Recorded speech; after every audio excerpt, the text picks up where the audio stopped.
Hi there! For your Welsh cakes, you will need 450 grams of flour, a pinch of salt, 1 teaspoon of baking powder, 115 grams of margarine, 115 grams of lard, half a teaspoon of mixed spice, 170 grams of sugar, 115 grams of currants, 2 tablespoons of milk, and 1 beaten egg.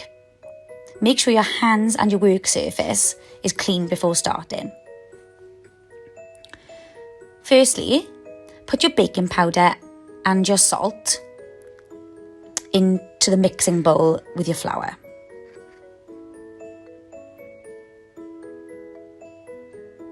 Then add the margarine,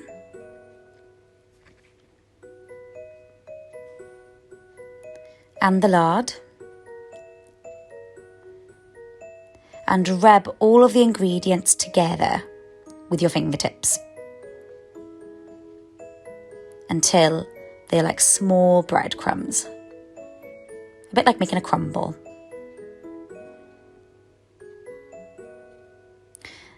Then add all the other ingredients. The wet egg and milk will help the dry ingredients all stick together.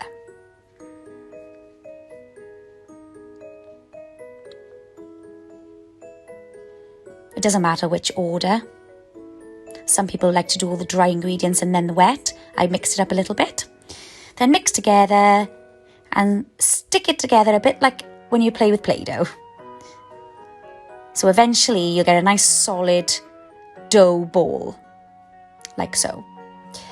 Then put some flour onto your work surface so that the dough doesn't stick to it when you roll it. Then roll out your dough about 1 centimetre in thickness. Make sure it's the same thickness the whole way round. If the dough starts to stick to your rolling pin, just add a bit of flour to it, to the rolling pin, and a little bit to the top of the dough if you wish. Then use your cutter to cut out your round Welsh cakes until all the ingredients have gone. Put your Welsh cakes on a griddle or a frying pan that's on a medium heat. And when they start to brown on the bottom, turn them over. They should be about 1 minute on each side. And then when you're happy with the colour, pop them onto your cooling rack. I've got a wired rack here. And let them cool for 10 minutes. And then enjoy. Thank you. Bye.